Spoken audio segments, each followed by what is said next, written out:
bem, pessoal? Olá, como vão vocês? Tudo na paz? Bem, hoje nós vamos falar sobre um assunto chamado planejamento tributário. Planejamento tributário que então a gente vai dividir ele em 3 vídeos. Nesse primeiro, a gente vai falar sobre alguns conceitos importantes sobre essa disciplina, né, dentro do curso de administração de empresas. No segundo vídeo, nós vamos falar sobre os sistemas de tributação, lucro real e lucro presumido. E por último, vamos falar sobre o Simples Nacional. Perfeito? Então, nesse primeiro vídeo, a gente começa dizendo sobre a importância realmente de se estudar realmente essa disciplina que é o planejamento tributário. A gente sabe que o nosso país realmente é recordista, né, na sua carga tributária, mas muitas vezes o que falta para o empresário é o conhecimento da lei, o conhecimento do CTN, que é o nosso Código Tributário Nacional. E nessa situação, nós temos que às vezes falta preparo para a escolha, inclusive, do melhor regime tributário. Tá certo? Então a gente pode começar pelo básico, que é realmente definindo algumas coisas do planejamento tributário, que é a definição, né? Principalmente com alguns conceitos que nós temos dentro da legislação tributária, que às vezes falta, né, para o empresário. E para vocês, futuros administradores, nós temos que também entender que para qualquer empresa hoje no nosso país, se realmente o empresário não entender do Código Tributário Nacional, ele pode ter prejuízo, inclusive isso é consequências de muito fechamento de empresas, né? Às vezes inclusive já dei em sala de aula alguns exemplos que eu presenciei de empresários que começavam bem, mas ali por uma escolha errada do regime tributário para a sua empresa acabou tendo que fechar as portas.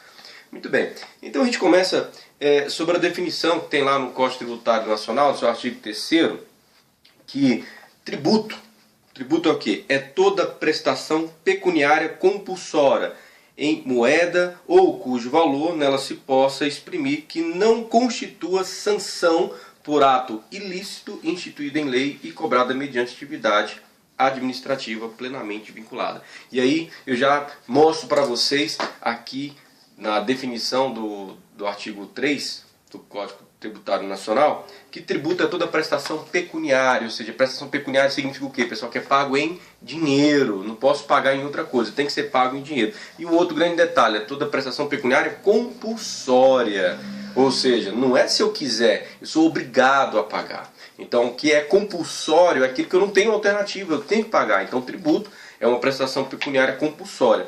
Claro, né, que em moeda cujo valor, e aí nós temos lá que ela que não constitua, claro, sanção por ato ilícito, tá certo? Não é, o tributo não é uma pena, você cometeu um ato ilícito e aí você vai pagar um imposto. Não, hipótese alguma, não tem nada a ver, né? A gente sabe que na legislação brasileira se paga crimes de uma outra forma, mas os tributos eles são exclusivos para isso. E a gente vai mais adiante falando sobre a questão da natureza jurídica, né, específico do tributo, que é determinada pelo fato gerador, tá certo, da respectiva obrigação, sendo irrelevantes para qualificá-la, ou seja, já se criam umas leis onde já se esclarece bem quais são os objetivos daquele tributo, e nós temos que entender o seguinte. Primeiro, a natureza jurídica especifica o fato gerador, ou seja, todo tributo tem como princípio jurídico o seu fato gerador, ou seja, uma ação que faz com que exista, né, aquele tributo. Então todo o imposto ele vai ter um fato gerador. E aí nós temos alguma coisa bem interessante, que é irrelevante o quê? A denominação e demais características formais adotadas pela lei, e um outro grande detalhe, a destinação legal do produto e a sua arrecadação. Ou seja, nenhum tributo ou a lei daquele tributo não se especifica para onde que ele vai. A gente nunca sabe para onde ele vai. Ele não precisa estar expresso na lei, tá certo? Para onde vai ser destinado. Então a gente tem o leviano engano de, por exemplo, achar que o IPVA é o imposto que tem que tomar de conta das estradas. Aí quando você vê as estradas todas emburacadas, poxa, mas eu pago o IPVA. Quem foi que disse para você que o IPVA, a arrecadação dele é para consertar estradas? Em hipótese alguma. Está aqui na própria legislação. Nenhum tributo, tá certo? Ele precisa especificar a sua destinação. Claro que a gente vai perceber quando a gente for entrando aqui na classificação dos tributos que existe uma classificação. Alguns deles sim, como é o caso das contribuições. Essas não, essas contribuições já têm um fim destinado pela própria definição na lei, né? Então, nós já começamos aqui falando sobre essa questão da classificação. Os tributos, eles são classificados em quê? Então, nós falamos da definição do que é tributo. Tributo é toda prestação pecuniária. Aí, os tributos vão ser divididos em quê? Olha aqui do lado, olha só como é que está aí. Vai ser dividido em quê? Em taxas, impostos e contribuições de melhoria. Tá vendo aqui? Olha aí para você ver. É exatamente isso aí, essa classificação. Então, veja só. Dividido em impostos, taxas e contribuições. Agora vamos à definição de cada um. Imposto, olha aqui para o outro lado, imposto. Então, os impostos que decorrem de situação geradora independente de qualquer contraprestação do Estado em favor do contribuinte. Ou seja, é aquela classificação geral, né, dos tributos. O imposto, você arrecada e não tem um destino certo, não tem uma contraprestação. Nada mais é que uma fonte de renda do governo. Tá certo? Já as taxas, ó, elas estão vinculadas à utilização efetiva ou potencial por parte do contribuinte de serviços públicos específicos e divisíveis. Já a taxa não. Essa, por exemplo, um exemplo mais claro, acho que o que vocês têm mais acesso, é a taxa de iluminação pública, né? Ou a taxa de esgoto, alguma coisa assim. Aquele valor cobrado já tem um destino, certo? Diferente do imposto. Então, todo tributo que começa com a palavra imposto, já pode saber, ele não tem o destino, né, como vocês imaginam. Como, por exemplo, o IPI, é o Imposto sobre Produto Industrializado, ou ainda o ICMS, o Imposto Cobrado sobre Mercadoria e Serviço, ou ainda o IPVA, né, que é o imposto pago para quem possui veículos automotores. Tá certo? Então veja, existe uma diferença, né, já aí na definição. E aí nós temos contribuições de melhoria, e essa sim, né, como vocês podem ver aqui, contribuições de melhoria são aquelas cobradas quando do benefício trazido aos contribuintes para as obras públicas. Perfeito? Muito bom. Então a gente já entendeu aí a questão da definição, certo? Dos tributos, a classificação, né? Só mais uma vez, voltando a frisar, que os tributos são divididos então em impostos, taxas e contribuições. Indo mais adiante, nós vamos perceber também que com a Constituição de 88, né, com toda essa criação dos impostos também, foi necessário dividir as obrigações, principalmente com a administração da arrecadação desses impostos. Então, assim como a nossa federação ela é dividida, né, em esferas, nós temos impostos e tributos que serão da competência do governo federal, a União, ou seja, e também governo estadual e municipais. Então, existem alguns impostos que estão exclusivos, né, tanto a sua arrecadação como a sua gestão por essas esferas aí. E nós temos dentro das competências desses impostos, estou passando aqui para vocês a lista aqui, olha só, os impostos que são responsabilidade do governo federal. Veja só do lado quais são. Tá vendo aí? Esses são os impostos que são de competência do governo federal. Agora olha aqui pelo outro lado, quais são os impostos de competência do governo estadual. Tá vendo? Também esses impostos, todos que estão aqui, são de competência do Estado, ou seja, é ele quem arrecada, é ele quem administra. E agora, por outro lado, nós temos aqui os impostos que são exclusivos dos municípios, ou seja, são os municípios que arrecadam. Nós temos aí, então, o IPTU, tá certo? O ISS e o ITBI, que são os impostos exclusivos da arrecadação municipal, tá certo? Muito bem.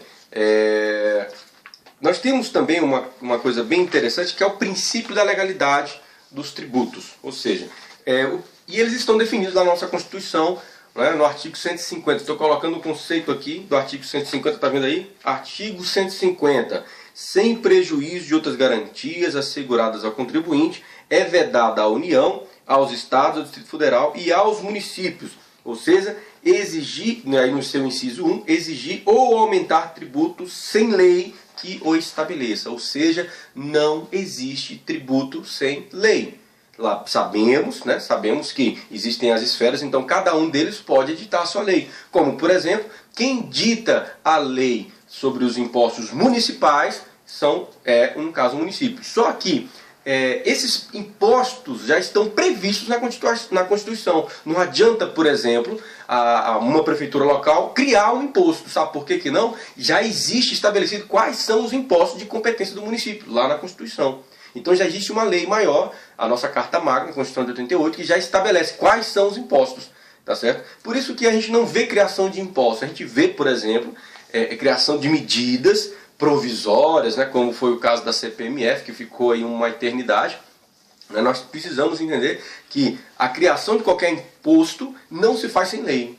Precisa-se então da lei. Esse é o primeiro princípio aqui da questão da legalidade. Nós temos ainda alguns outros princípios, que é a questão da competência, né? Como foi dito aqui no próprio artigo 150, parágrafo 6º, e lá no seu inciso 3º, vai trazer, como disse anteriormente, as competências. Então lá já está estabelecido sobre essa questão da competência de cada município.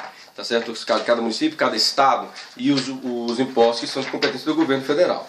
Tá certo? Ainda falando sobre as definições dentro do Código Tributário Nacional, dentro da questão tributária, existem alguns conceitos que a gente precisa também dominar, como por exemplo a questão do contribuinte. Quem é o contribuinte? É o sujeito passivo da obrigação tributária, que tem relação pessoal e direta com o fato gerador. Por exemplo, o proprietário de um prédio. E o responsável? A pessoa que a lei escolher para responder pela obrigação tributária. Ou seja, pessoal, contribuinte é o sujeito passivo da obrigação, tá certo? É ele quem realmente implica no fato gerador e é ele então quem vai estar arrecadando o imposto. Uma outra coisa que é interessante a gente saber também é o conceito do que é base de cálculo e o que é alíquota, né? A base de cálculo vai ser aquele valor, tá certo? Onde será calculado o imposto, ou seja, é um determinado valor onde vai ser calculado o imposto. E agora, de como que eu vou calcular esse imposto? Baseado numa alíquota, que está sempre representada em um percentual. Tá certo? Então eu tenho uma base de cálculo, e essa base de cálculo, então, é a partir dela que eu vou calcular o imposto, ou seja, é a partir daquela situação do fato gerador. Dando exemplos aí, por exemplo, se a gente for calcular o IPTU de um imóvel, qual que será a base de cálculo? Pela legislação, a base de cálculo do IPTU é o valor do imóvel. Então, e essa é a base de cálculo do IPTU, então, a base de cálculo, o valor do imóvel é a base de cálculo. E em cima dessa base de cálculo, vamos pegar uma alíquota e calcular, né, o valor do IPTU. Perceba então que base de cálculo é da onde que eu vou partir, né, para se achar o valor daquele tributo que deverá ser recolhido. Perfeito? Pessoal, então a respeito desses primeiros conceitos aí, né, de planejamento tributário, a gente só reforçando, né, vimos aí a questão de conceito do que é um tributo. Lembrando, é uma prestação pecuniária, tem que ser pago em dinheiro, e o detalhe é compulsória. Temos os princípios da legalidade, que está previsto no artigo 150 da Constituição, e temos também a questão da divisão dos tributos, os conceitos do que são os tipos de tributos. Nós temos impostos, taxas e contribuições, tá certo? E temos os princípios da legalidade, né, de um tributo, de um imposto, de taxa, que não pode se alterar, não pode aumentar, não pode se inclusive criar sem a existência da lei. Perfeito? No nosso próximo vídeo nós vamos falar sobre os regimes tributários, ou seja, todo esse conceito aqui da definição, a gente vai trabalhar agora dentro dos regimes tributários, que são lucro real, lucro presumido, e no nosso último vídeo nós vamos falar sobre Simples Nacional, ok? Até a próxima.